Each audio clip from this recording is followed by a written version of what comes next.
Omid and Kojo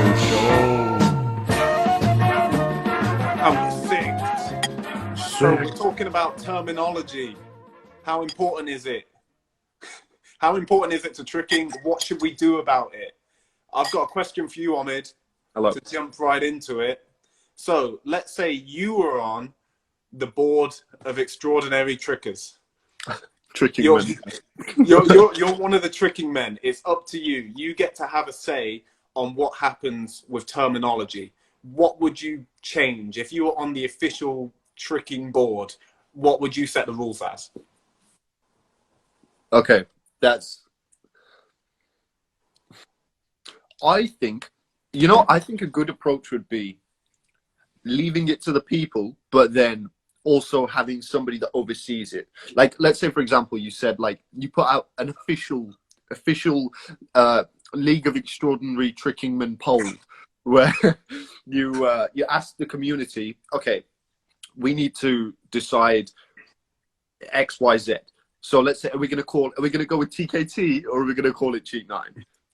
So then obviously people say they want to call it, I don't know, the Princess Consuela Banana Hammock. Then obviously we're not going to do that. But like, I think there should be like a majority involvement initially anyway. But as the sport progresses, once you've got those kind of things set in stone, then everything should kind of follow that pattern. Because like right now we know the landing in Mega is half a rotation, land on the left leg. However, because there's so many different variants, you can land in Mega to vanish, you can land in Mega to miss leg.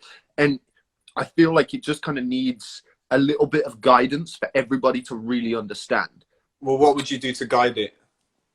I'd just write the book, honestly. I'd just write the book and just say like, and I'd go into the most detail. This is why I'm not going to do this, by the way, because you do need to go into crazy detail. But do you though? Foundations. But do you though? Because this is one of those things where if it was up to me, if I was on the League of Extraordinary Trickers and it was up to me deciding what we do about the whole terminology situation, then I'd probably keep going the way we're going now. Because I think over time, popular opinion like shapes what we call tricks. I think someone trying to force it doesn't really work. People have tried it in the past and it just doesn't work. Like, there's no point trying to change the name of a Cheat 9 to a Cheat 540 round. Yeah, it makes more sense. But if that's not what the people want, like, someone tried that, didn't catch on, you know? I know, but that's my point though. Like, it's all for fun anyway. It's a freestyle sport. So I don't know why you want to make it too, you know. I think having that there just for people that are interested is good. But it's like, I don't know, terminology's never really been, it's never that confusing. It's only confusing when things deviate from what the majority of the community see as the norm. Yeah. So that's what I'm saying. Like, I think if you do have that base of like certain things, so you call a cheat this and a vanish this, and you call it a misleg this or a wrap this or whatever the case may be, like, I think once you do have that base, it kind of means that you know what to decide, because you can be really easily swayed if you're new to the sport and end up saying all the wrong things because you've been told the wrong thing, you know? Yeah, but you'd catch on. You catch on over time. To if everyone's calling it a semi, you're going to start calling it a semi. Like, I think with the landing stances, then yeah, it makes a lot of sense to have set terms for it. Mm-hmm. But with a lot of moves, I don't see it as that big of a problem if they have multiple names, because you can learn the multiple names. That's like real life. Yeah, real life, everything has multiple names. Like, you can be wearing a hoodie, but it could also be a hooded sweatshirt. Or a jumper. You know? Or what? What do they call it? A jumper. A jumper, or yeah. A sweater, or like, you know. That's the thing. That's the thing. Look at anything in life. Think of any object. It's got multiple names. Like, this is a cap, but it's also a hat. Yeah, no, I feel you. I agree. I don't think that's really a big problem. I think people act like, you know, when you see, like, I've posted before for a tutorial for Riku. It was what he called a swing 720 hyper, and it doesn't actually land in hyper, but it's like a swing 7, but you land on the kicking leg. So people normally call it swing 7 hyper, and a load of people are pissed. well, like 3 people. There's not many people that care about this, but like 3 people were pissed, and they're like, "That's a swing 720 shuriken," and I'm like, "Yeah, it can be that too." In the same way, it can be a hat and a cap. I think you might as well just have multiple names and just understand the multiple names. Trying to like force everyone to stick to one, I just don't think that's going to work, because that doesn't work in real life. Well, I agree, but I also I personally don't think it's necessary, hence why I wouldn't be on this board. But if there had to be some action, then I think it would be good to have certain staples just for those that are interested to like, and hence why I said I'd also use the public opinion. So I'd do like a poll and just be like, right, which direction are we going to go? And if it was like a legit thing and people genuinely took it seriously, then you could, like, if there was legit governing body type situation, or even just people that I respected or knew of and like knew that they were trying to do something good, ordinarily I wouldn't give a fuck about a poll. But if it was something that I thought would be useful or could impact the sport in a positive way, then I'd definitely give my 2 cents. And I think that's really important to include people in that kind of decision making. And it just means like, it doesn't have to be that strict. Like, even if you have got the book, like, look at the way you and I converse. Yeah. We don't, even though there is a dictionary, we don't use most of the words. We're just like, oh, fuck you, Larry. Like, that's a whole sentence, but none of the words are real. No, that's true. What? I just need to address this. Why is my mom joining? Mom, why are you watching my live stream? Why are you watching my Flips live stream? You don't know about Flips. She's trying to learn. Stay out my live stream. We got Dilk in it as well. Yeah, let us know what you think in the comments about this topic. How important is terminology? What would your system be for it? What was that last thing you were saying, though? Go back to that. What, me? Yeah. Oh, I don't know, bro. You know what I'm like. It doesn't matter. Oh, yeah, just about how we speak in random words and stuff. Yeah. Like, it's not that deep. It's not that serious. But I think it is also good to have the thing to refer back to. Like, because I think it is. I don't think it's important. But like, you know, when you and I have done this in the past, where we've posted weird looking tricks, and we have our ideas as to what those tricks are. So we want to ask the people, like, what do you think? Like, what is this called? And I think even if I did that with like a scoop putt flash, I'd still get people saying different things. You would, yeah. And it's like, I think it's interesting to see what people think. And like, there's always going to be the outliers that think there's completely different names for things. But grand scheme, it ain't, I don't think it's that deep. It's not that important. Dilk's pointed out the perfect analogy right there. Knowing the names of the notes doesn't make the song better. And that's the exact point. Like, all those guys who are super, super into terminology, you won't meet many trickers who are really good and into terminology. The guys who are obsessed with terminology aren't normally that good, because they're worrying about the names rather than how the movements look. Someone said it's important for passing knowledge. I think trick names are getting set in stone through tutorials, so that tutorials could be... I think you commented earlier about Snapu, that if the name was changed, then that would mess with the tutorials. It really wouldn't. It would just mean it would have multiple names. People would watch the tutorial and be like, oh, I know that trick as sideswipe twist, but they're calling it Snapu. And they'd still benefit just the same from the tutorial. The name really does not matter. Like, you just accept it as another name for that same trick. Exactly, going back to like the analogy that we used before. Like, when we were first doing aerial semi, we called it aerial walkout. We would say aerial walkout, and we would also say aerial walkout carry through raise, even if it was a front swing. It's just gradually changed, and I don't even remember when I kind of adopted the front swing and it changed. It's just because, well, that's what everybody understands it as, so you kind of just go with it. And it's like, say any kind of trend, I think it's okay for people to kind of just, for it to just be free flowing. Like, it'll change every week. Yeah. But, like, there's the main staples. Do you know what I mean? Like, I don't think it's one of those. It's like, I think you can be wrong in terminology if you're calling one trick another trick that already exists. You know, like if you're saying that, oh, look, how's my double B twist, but you're doing the double A twist, then I think that can be wrong. You know, but if you're saying, Well, okay. here's my aerial aerial 540 twist or whatever, then it's like, it is kind of that, but most people call it a double A twist. But this is where it gets a little bit kind of, I don't know, it gets a little bit grey for me, because like the example that I used in the one that we, when we were talking before, like the level of inversion makes a huge difference. So like the position of your chest. And I think there's not very many people, myself included, that would truly understand why a certain trick is called that, as opposed, like for example, B kick and aerial. Like B kick, your chest never goes below the hips, but aerial, the chest is below the hips. And that's the way that I would, just off the cuff, I would explain it as that. I would explain that's the key difference. But it's the thing is, that's a good example, because I wouldn't. Why?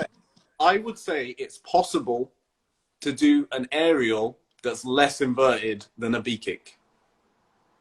Okay, Because please explain. if your head's really low in a B kick, but you're still looking up and you have a big arch in your back, you're not doing an aerial.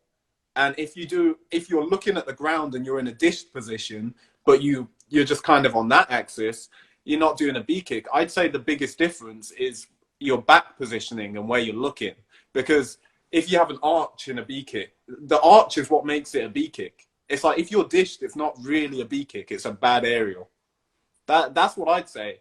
But then there's no book on this, so there's no way of, verifying it. That's just my opinion. But that's what I'd say. I'd say it's more down to if you're arched or not.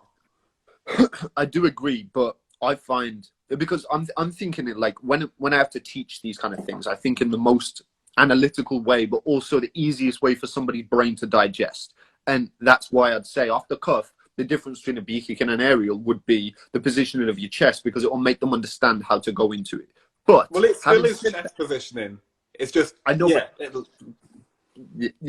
I think we're on the same page. But it's like, once you start looking at like the minor differences, like, because obviously if you're talking inversion or you're talking back position, regardless, like there is going to be a point where it crosses over, where it's no longer that trick. And somebody could look at it and be like, because I don't know, we can look at tricks and be like, oh, that was that. And then you watch it again and like, oh, no, it definitely wasn't that. This is why I think when you get into the real mechanics of the trick, I think it is important to be able to outline what each trick is. That's why I was saying I'd go into such great detail, and that's why I'm not doing it, because I don't have the knowledge or the real understanding as to what makes each trick each trick. Do you know what I mean? It does. I don't know. I feel like it can limit. I don't know if it can, but I'm just putting a scenario out there. It potentially could limit creativity in some ways. For some people, not for everyone. Some people are just going to do what they want. But take like my swing 9 double hyper, which is what I call it now. It's definitely not a perfect swing 9 double hyper, but it's closest to that. But when I do one of them, then there'll be plenty of people saying, oh, that's a cork swipe. And it's like, you could argue that it's not a swing 9 double hyper, but it's clearly not a cork swipe. It doesn't look it looks different. Mm-hmm. And I think when people get too stuck to the names, then they like miss out on a load of tricks in between, because yeah, you've got like cork swipe, you got swing 9 double hyper, but what's in the middle?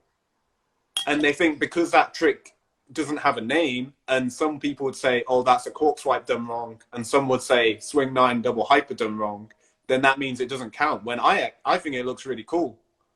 There's lots of tricks in between two tricks that look really cool. An over inverted B twist is like better for swinging, but some people are trying to stay on the horizontal because they don't want it to be an A twist. So I think you can get, I think the names can be detrimental. For me in corks early on, for like cork shuriken and stuff like that, I always used to want to flip my corks. Mm-hmm. No, I'm with you. I get what you're saying, and and that stopped me from doing variations because I was afraid to not hit a horizontal in my corks. No, that is true. Yeah. But I think that's, Yeah. I don't know what. I just kick someone out. Kick someone out of the live. Why? I wanted to see if I could. He said, "Well, wash your hands." I'm like, "I'll wash my hands," and then I was like, "Oh, can I kick people?" And I did. Sorry, that guy. I'm sure he doesn't mind. But yeah, now I know. I just got on a rampage. Tumbling bullet, you're safe. The real Smaug, you're good. In my good books. Game tricks, good books. But yeah, carry on. I don't know. Like, I always kind of I get a little bit lost in the whole terminology discussion because, well, not lost. Like, it gets to a point with it where I genuinely do just kind of think, you know what, like, the majority of people get it. Some people are going to argue the toss, but it's like, no matter what you do in life, there's always going to be that percentage of people that are just going to be like, well, no, actually, what it's an A-twist hyper. It's like, fuck it. Like, we all know what it is, and you know what you're looking at. And I did a flip. You like the flip. Cool. It doesn't like. I think people that get too hung up on terminology really need to have a reality check. In my kind of cringe. Like when you get really into it, because of how silly the names are as well. It makes it into a bit of comedy. Like, and that's actually. That's actually an aerial mega. That's a fake mega. Or like, you know, when you get too into it, it's so. Yeah, it's like, well, that wasn't a side swipe. That was a suicide swipe. It's like, and like your hurricane kick. It's like, Brenda, like we need to have a little bit of a reality check. Like, I think the sport should be taken seriously. However, I like that element of like freedom that comes along with it. And it's also kind of ingrained within the terminology and within the people of the sport. And that's what makes the sport great. It's the people. And if everything was just all of a sudden like, no, it's like exactly like this and everything has to be this, it's like, it sucks a lot of the fun out of it, in my opinion. Yeah. No, I agree.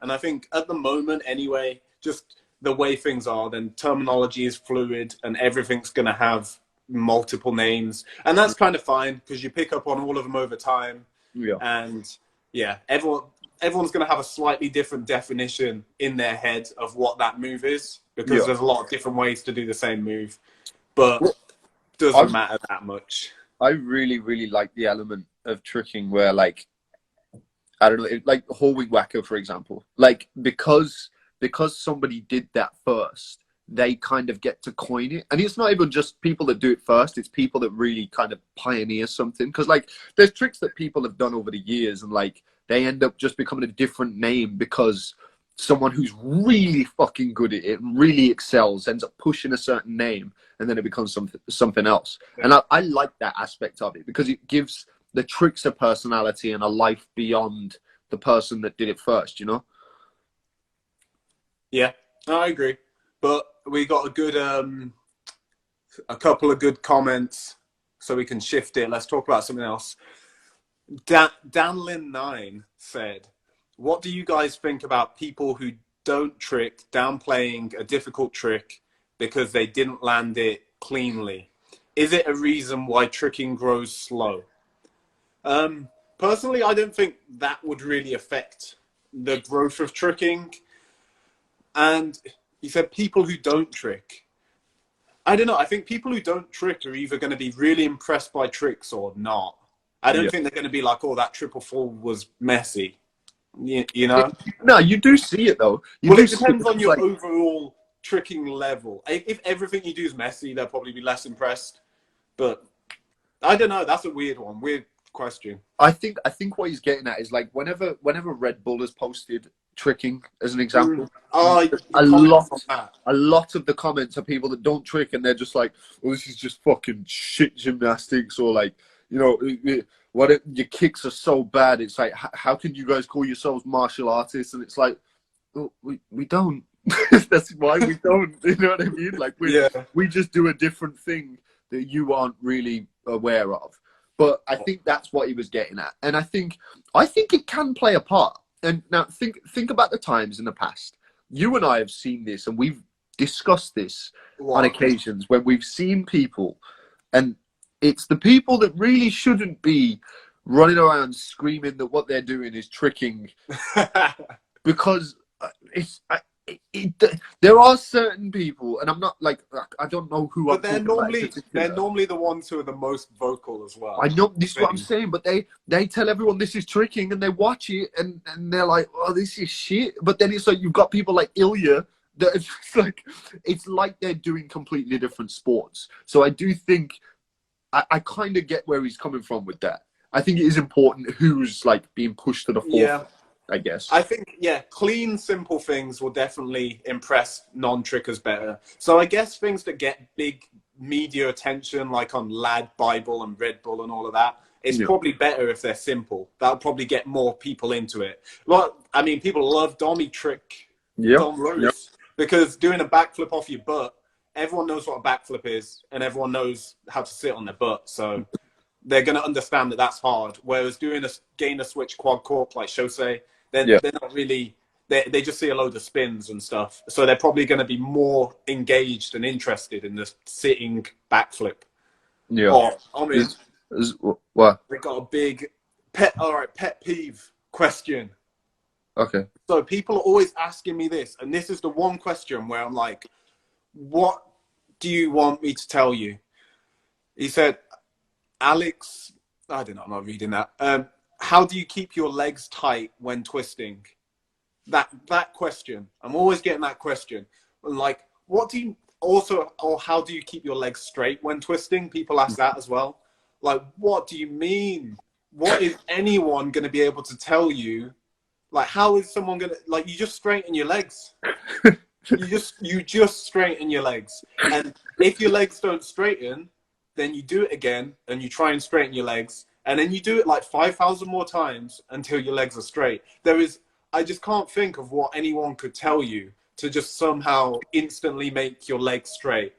Like, yeah, someone says squeeze your glute muscle. Yeah, just do the things that you do when you straighten your legs. I mean, do you need me to explain how you? Because it's like when you remove it from the trick, like how do you straighten your leg? Like you walk every single day of your life, and you straighten your leg and you bend your leg every time you do that. You know how to straighten your leg. It's just that one. I never know how to answer it. No, I don't know what to say. I'm like, because some people get like snidey with me as well. They'll ask me, how do I straighten my legs in twists? And I'll be like, just think about straightening your legs in the twist and practice the twist until you're naturally straightening your legs. And they're like, K. And stuff like, that's the best advice. That is the best advice I can give you. It's not a That's question. how it happens. Yeah, someone said in gymnastics we're taught to squeeze our glutes. Yeah, I mean, do what you do when you straighten your bloody legs. You know, I know. There's a certain. Some people need more of a helping hand with understanding how to move their body. But, true. Yeah, that's what I've always struggled with, because obviously, I mean, with like Kojo's Trick Lab as well. Obviously, I've made it so there's loads of like good beginner content that helps people start. But for me personally, I've always found it really hard to teach like beginners. I'm definitely much better suited to teaching people who are like me, who are super into tricking, trying to get as good as they can. They've already, they're putting plenty of work in and they're making gains. People who just don't have a clue like how to do cartwheel or straighten their leg, I'm really bad at teaching those people, I'll be honest. Like maybe one day I'll be able to do it, but I've definitely gotten better over the past year or so. And I think a big part of it is like trying to draw on your own experience, because even though when we first started doing tricks, we just put the hours in. It's as simple as that. We didn't know what we were doing, but we threw enough time at it so that we eventually got to a point where we could get better. But yeah, I don't know. There was oh, cheers. Got that Corona. It's great. Oh, cheers, June. You didn't cheers back. Oh, sorry. Yeah, cheers, mate. Lovely. Cheers, there was a comment in here that I wanted to talk about. Go on. It's Richie C said, "What do you think about gymnasts who treat tricking as a joke?" Now, I will answer that question in a second because I have experienced it. But over the years, I've realized that it's not necessarily just gymnasts; it's just people. You You see? did that comment. Yeah. Go on, carry on. It's just people, and I think we will kind of categorize gymnasts with people that will just be like, I don't know, they'll disrespect tricking or whatever the case may be, and it's just because they see it more often because we go to their gyms. But what I've actually discovered over the years is people that are really fucking good at gymnastics, they respect it just as much as anything else, and it is because of people, not because of the sport. I think obviously there's going to be a certain type of people that are going to be more attracted to gymnastics than other sports, but I don't know, like some of the greatest like gymnasts that I've met, and I've met a dude who's actually an Olympian, and when I met him, I was awful, but he still respected what I was doing because I was putting hard work in, and he even though it wasn't what he was doing, it's like now I've got to a certain level in tricks, and I've kind of had this mentality for a while. Once you put time into something, you gain a much greater respect for other people that put any time into anything. Even if it's something crazy to you, you still respect it. I think lots of it's just human. It's human. Like people who aren't. It's not normally the really good gymnasts. It's people who are kind of all right at gymnasts. They can do their round off backhand spring to full twist. It's those people because they've trained for years. Sometimes they've trained for a lifetime, and they're seeing kids come in and do harder tricks than them in like 6 months, and they're just jealous. Like that's what I've seen from a lot of gymnasts. They're just they can do it clean, but they're very low level. They're afraid to push and like increase their level, so they're salty about people getting better than them. That's what I saw early on in my tricking as well. And it's just people who aren't that good being jealous lots of the time. Yeah. I got I wanted to respond to one of these. Which one was it? Oh yeah. How do you tell someone who's new that wants to do high level trick variations that they should practice the basics first or learn the basics first? So for this one, I think, like personally, I always feel like I have a responsibility to at least tell people. Like I try to tell people how to train safely. I try to tell people like how to go about things or whether they should do this or that. If they ask, if they haven't asked, then I give them a bit of advice and see how they receive it. If they don't care, then I'll never give them any advice again. But normally I tell them, like I tell them that they should practice the basics first and that so they can avoid injury if they want to get really good. And then it's up to them to listen or not. I think after you've told them, leave them to it. If they don't want to listen, oh well. Like it's on them. Like you've done your job by telling them. I wish someone had told me because I didn't even get told. No, that's not true. That's not true. We had Phil in our ear all the time. Phil was always telling us. Phil in our ear. Phil. What do you mean? Phil used to tell me all of the time, focus on your basics. He didn't tell me that. He told me all the time. He was always telling me I need to focus on my basics. But I think when he was doing it, I didn't listen. And I think the main reason I didn't listen is because I had a pretty big hint that the reason he was doing it was because he was trying to put me down. Because I was just trying to progress as fast as possible. I was thinking about the way tricks looked, but nowhere near the way that I do now. And I think he was just trying to cuss me out because he was saying your tricks look bad. Yeah. I didn't really listen because I got that vibe when he was speaking to me. But I don't know. I think I agree with what you're saying 100%. But it's a weird one because like it depends on what you mean by basics. Because generally, if I have somebody relatively new to tricking coming in, if I'm teaching them, or even if I just know them, my advice or the things that I'm going to guide them to do are going to be to get like pretty well rounded. However, that's a kind of one size fits all kind of approach. I think it's actually going to be really good once people can come in, like people like Bailey Payne, the perfect example. Yeah, he hasn't put 10,000 hours into his kicks and stuff, but as you said before, would we want Bailey Payne any other way? That's the thing.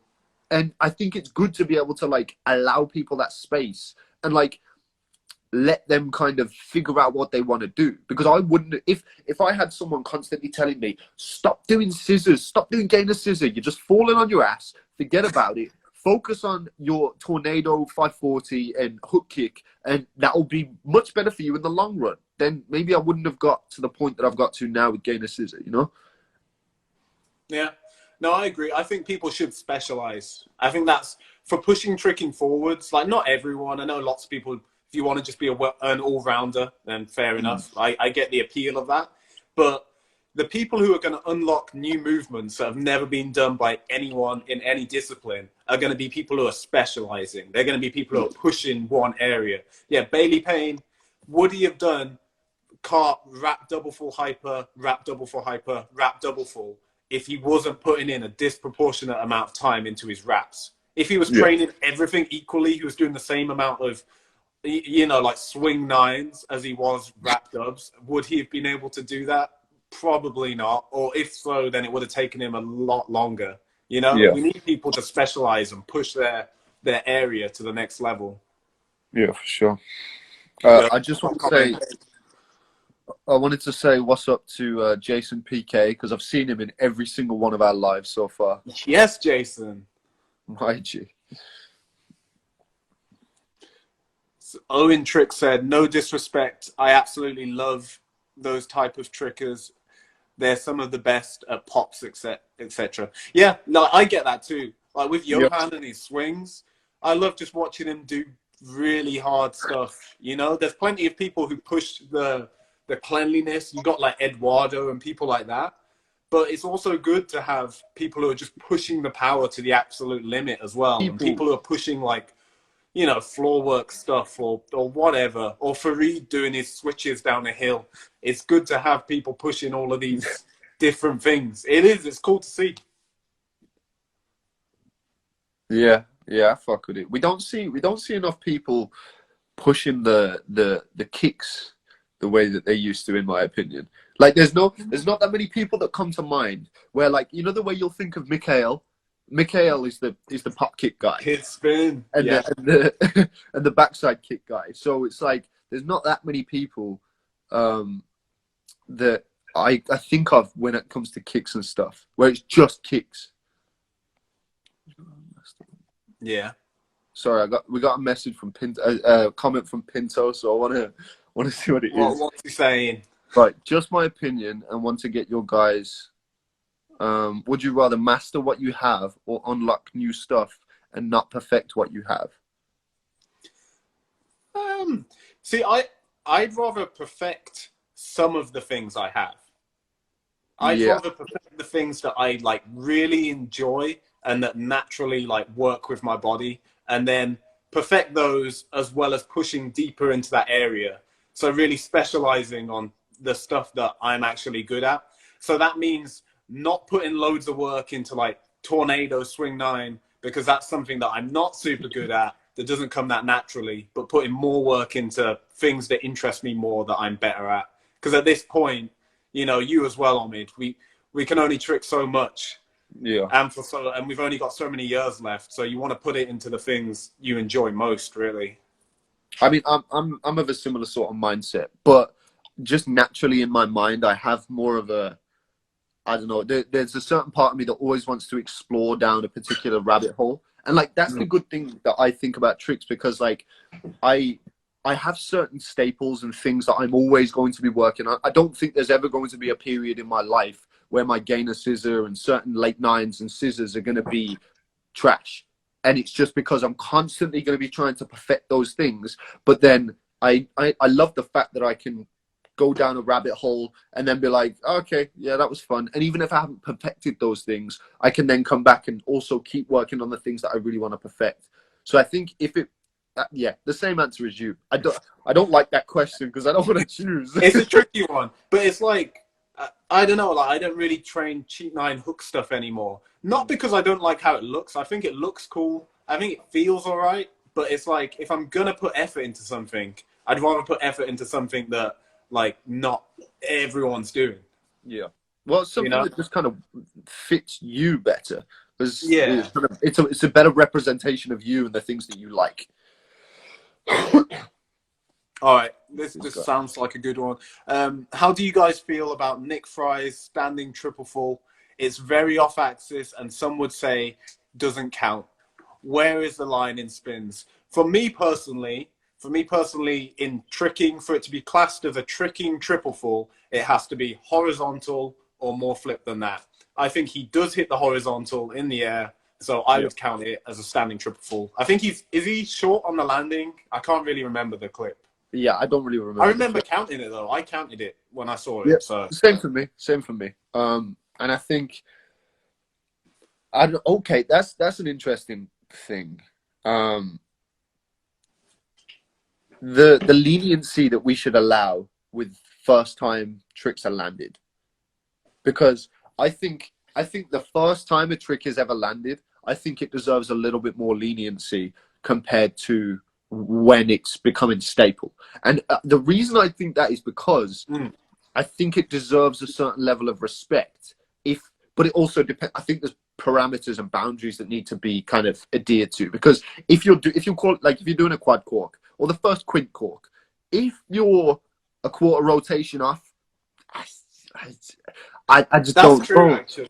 Yeah. I just don't know, because but then if it's just a little bit short, I'm counting it, because at the end of the day, like it's not going to be perfect first time round. It's one of those though, but if you take away what makes it hard, then how can you claim that you're the first? It's like, if for someone to do, let's think of a trick that no one's done yet. Triple fall McDirty. Okay. So triple fall and then shuriken, round, twist.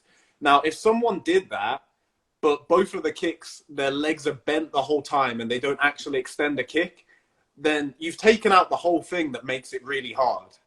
So should that count as a world's first?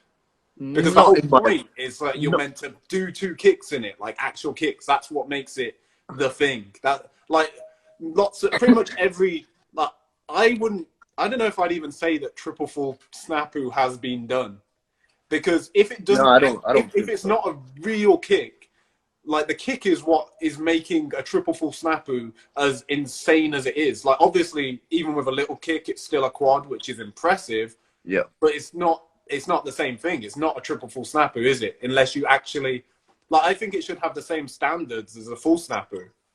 Oh yeah, no, I agree. Just because it's harder, it should still be done properly. That's why it's hard.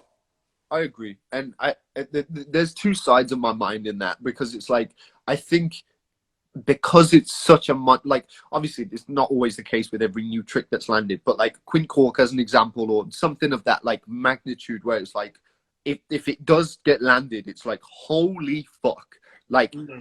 It deserves a certain level of respect. The trick deserves the respect. And you need, because it's going to be it'll be a monumental moment if it does get landed. You can't allow that leniency. But then by the same token, the standards do shift ever so slightly. And they shift in both ways. I think after a certain amount of time, triple cork, even if it is under rotated, the majority of people will let it count. Whereas with quad cork, everyone was on Alexander's back about some shit, even if it was the smallest amount off.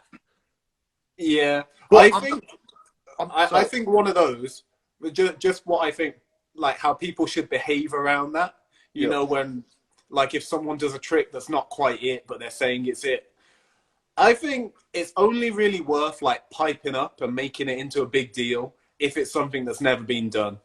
If it's something like a triple cork and someone's landing half a twist off, but they're like, yes, my first triple cork, then I kind of see it yeah, fair. If you want to have really low standards, have really low standards. It's your tricking. But when it's a world's first, then I think that's when it should kick in and everyone should have a say when it's a world's first. Because, it's not just you anymore. Shosei doing raising, I wouldn't say raising has been done. It was amazing what he did. It looked really cool, but it wasn't a raising back out. And we should all be able to say that without being haters or whatever, because I'm sure he'll do it at some point, but it's not it though. Whereas if there were loads of people spamming raising back out and then he did that, then I'm yeah, whatever. I think when it matters more, that's when we should be more strict. So the opposite of what you said we should be more lenient when it's a world's first. I'd say we should be more strict. Well, I was trying to ask the question, I guess, because for me, I have the two sides of my brain. I have the emotive side with it, where I'm kind of I really want it to be, and it's I think I will be guilty of giving that little bit of extra under rotation. And I'm not saying I'm gonna get to the point of quarter off, because I'm like, it's not gonna like, if it's quarter off, I'm gonna give you the fucking truth. But I think if it's ever so slightly, then just because I'll kind of want it to be landed, I think I will give that leniency. You know what I mean? It depends on the situation as well. I think everyone's way more lenient when they see something in person, because you want it to have been landed. Yeah. You want that to have happened in front of you, so you're like hype about it, even if it's not quite it. You kind of fill in the gaps in your head. People aren't paying that much attention until they watch the footage back. You know what I mean? Because like, imagine Quint Cork at hooked or something. Even if it was half off, the whole room would explode. Yeah. And I think it would take that actual like reanalysis of the footage afterwards to be like, oh fucking hell, just got hyped for no reason. But like, yeah, there's some good questions here. Should we go back to the? Yeah, let me just what you said about hooked. I think that's a really interesting one. I think when it comes to battling and competitions, I think it should be strict, because not last year's hooked. So it was 2018 hooked when Johan was against Shosei in the final. In my opinion, Johan definitely won that battle, because one of the rounds, Shosei did a combo to double cork snapu. Just the thing is, it was half a twist off. If you counted that as a double cork swipe, no one would have given him that round. But they all counted it as a double cork snapu. So I think that's where the problem lies, when people are winning competitions because of the judges being like too lenient with it. Because I don't think any of the judges would have argued that he won based off of a double cork swipe. I think they all saw it as a double cork snapu, which it actually wasn't when you watched it back. Well, that's the thing as well. Because I agree with what you're saying, that I think it does need to be strict. I think it needs to be really strict in battles. But unless you can watch it back and then make your decision, it makes it really, really difficult. Because I've seen so many things in person, and I'm like, that was sick. That was definitely it, 100%. And I feel as though I've got a pretty good idea as to what's legit and what's not. But then the second I watch the footage back, I'm like, how could I be that wrong?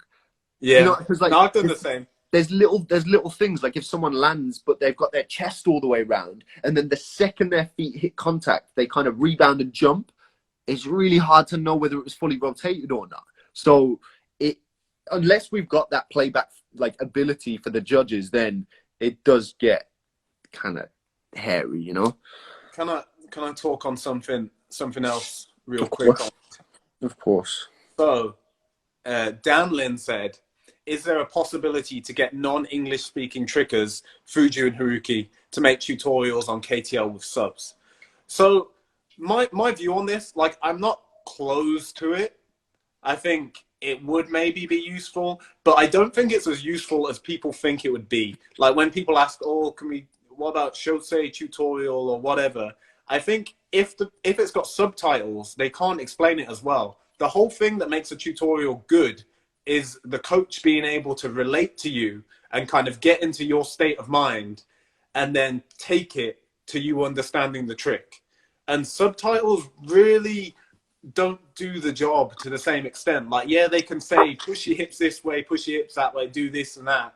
But you're not using like the same analogies, and you're not really able to get people to understand it. From what I've seen, I mean, I've never seen a tutorial with subtitles like really hit in the same way. And that's not saying it has no value, and I'm sure they have important things to say, but I just don't know how it would actually pan out in reality and how useful it would be. I mean, I'll ask him. I'll ask him anyway. I've been meaning to, but I think it would also just before adrenaline pay him off.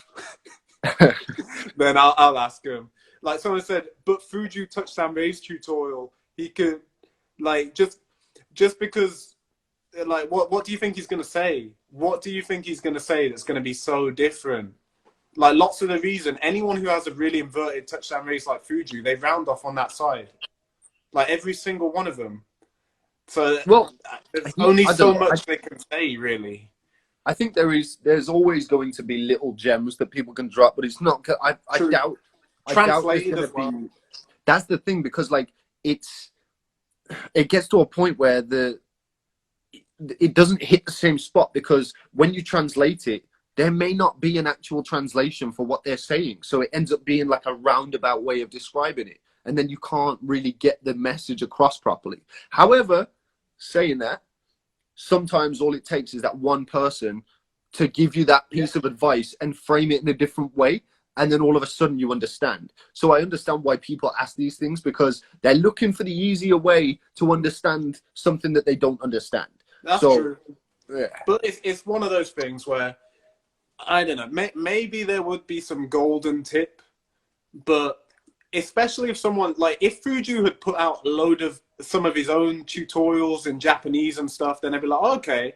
But the thing is, you can be super good at tricking, but if you've not coached, then it doesn't mean you can just coach tricking. It's a whole different skill that you have to learn. When I started coaching, I could already do J-step triple cork, but I was way worse than coaches who could just do a gainer.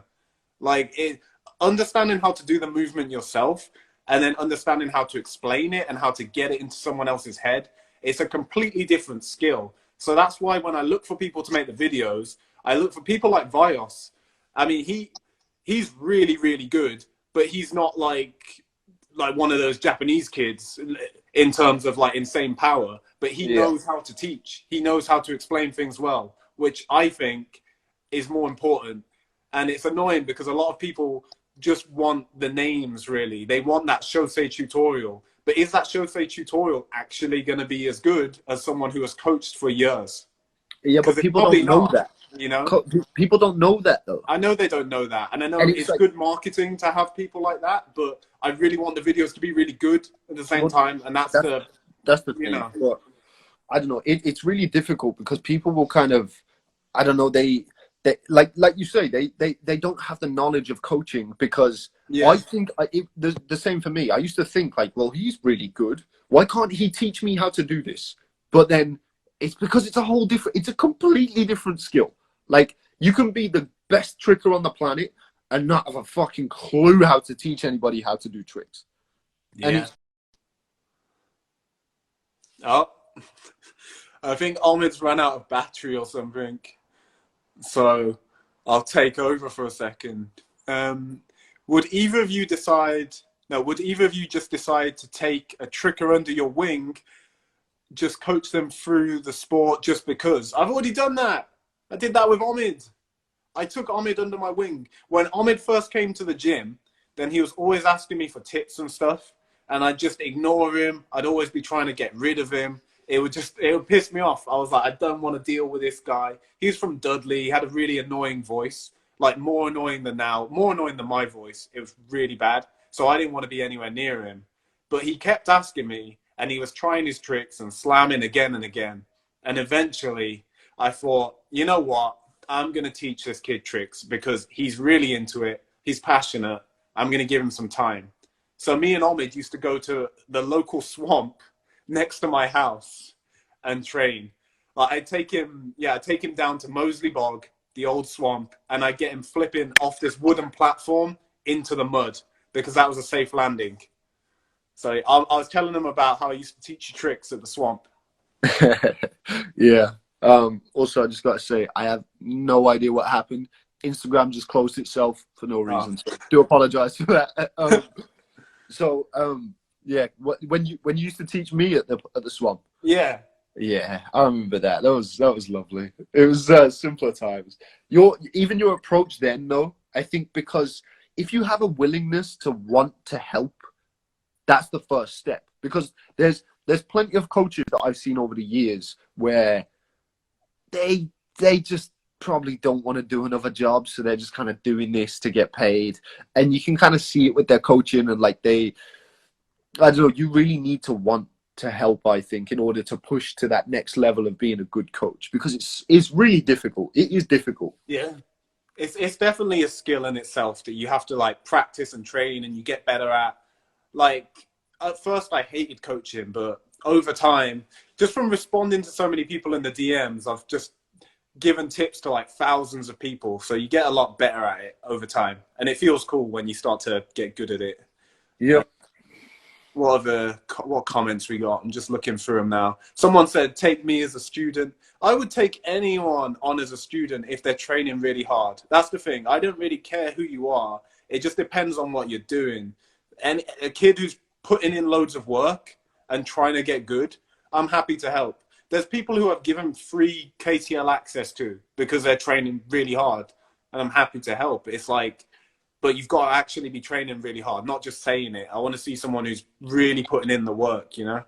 That's the case for me as well. Like I don't care what your level is. I don't care how quickly you learn, because regardless of how quickly you learn, you're 9 times out of 10 you're going to get further along than people if you're willing, if you want it. That's the biggest thing for me. If I see somebody who really wants it, that's when I know they have actual capability to get really, really good. And it's not very often that you see that, because I don't know, it's a strange thing to want, but when you do want it, like you end up being like the top of the game, like, and as long as you're fortunate enough to not get injured and stuff.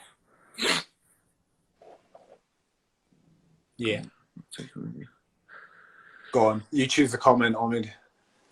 I rate you both. Okay, this is interesting. I rate you both. Take a beginner under your wing, and after a couple of weeks, see the influence you have on their styles.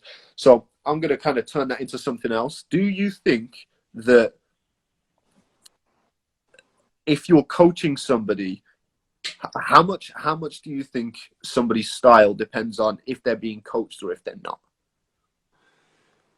I think it depends on the coach. I think some coaches really do shape a style. It depends on your approach to it. It depends on if you want them to learn the move and experiment with it, or if you have a vision in your head of how they should be doing the move. And you want Okay. Well, let's make it more direct then. How much do you think you would be able to? Do you think you would be? Because I think if you give them that freedom, well, not give it to them, but like if you have that kind of mindset where it's like, okay, like now you've learned this move, play around with it. Like, but do you think there's like the people that you coach would tend to have, like, let's say you had a pool of 10 trickers that you were trying to coach all of, do you think they'd end up with similar styles or no? That's an interesting question. Not necessarily similar styles. I think they'd probably do similar moves because they'd see each other doing, you know, like how at UTX, then pretty much everyone does like similar moves there, really, when you think about it. I think because you see someone else do it and then you want to be able to do it too, and you kind of go like that. No, I feel you. I think the biggest thing for me, I think the biggest thing would be that the way that people would think about tricks. I don't necessarily think it would be the tricks, because I like to have like barely any kind of direction with the tricks that people want to do unless they need it. But my ideal is when people are just like, they're coming to me and they're letting the tricks come kind of naturally to the ones that they are attracted to, and then me just trying to plant the seeds for them to be able to think about linking tricks together in the right way. Because I think that's one of the most important things in tricking. Like, you could take a combo of 5 tricks, any 5 tricks, and if people are, I don't know, I just think people like piece together combos in such an ugly fashion, even if it's with cool moves. You know what I mean? So I think that's one of the most important things that I've learned over the years, like the way that you structure your combos. Yeah. No, it's a really important one that people don't talk about as much as they should, because it's as important as the tricks you do, really. Mm-hmm. Yo, one of these comments, you guys should try parkour. We tried it. Just so you know, I started with parkour. Well, I did trampoline and then parkour. And Omid did parkour. We weren't good. so yeah, let's move on from that. Yeah, we were. What's Willie D got to say? Shout out to Willie D. Have you ever ended up coaching someone who ends up just being annoying and not caring about getting good? They're just there because they're bored. How do you respond to that? Do you still coach them? Okay, I mean, so for every Omid, there's only been a few people I've ever taught who have gone on to put in some kind of work and get decent. Pretty much just Omid and Matt Strange. There was a kid that I taught all the way to the point where he could do corkscrew dub, and he was sending me questions all the time, and I was always answering his questions, and then he just stopped. Yeah. So it's really annoying. There's a lot of people who have wasted a bunch of my time, actually. So yeah, there's more often than not, then people will just take a bunch of your time and then think, oh, I'm bored, and not bother. It's rare that someone actually sticks with it and gets to a really good level. So as a coach, how I respond to that is you've got to give everyone a chance. And I try to tell everyone what they are capable of. You want everyone to know that they can get really good if they put in the work. And then it's up to them if they choose to do that. I like to let people know that they can get really good, and I can help them and tell them everything they need to know to get really good. But then it's going to be up to them to actually do it. And the ones who do it, then keep helping them. The ones who don't, they just kind of drop off after a bit. I want to throw in there, like, in terms of like how I approach those kind of things, because I have that quite frequently where I used to have this like inner turmoil when I would have people that have the physical potential, but they just don't want it because they just don't care that much. And it's fine. Like, you know, it's nothing, but like it makes me want them to want it just so that like they get better. And then it's like, it's because it's great for me. I love watching people progress, but like my approach now is I'm just pretty transparent with it. Like, regardless of how old they are, like I'll just say to them, like, I can carry on teaching you. It's not a problem. It's cool. Even if you don't want to get good, if you're having fun, then at that point, that's all that matters. However, if I was training somebody who wanted to actually get good, I wouldn't say that at all. Like, I would just be like, well, you're talking about people who are paying though. Because I know you're not teaching someone who's not trying to get good, who's not paying.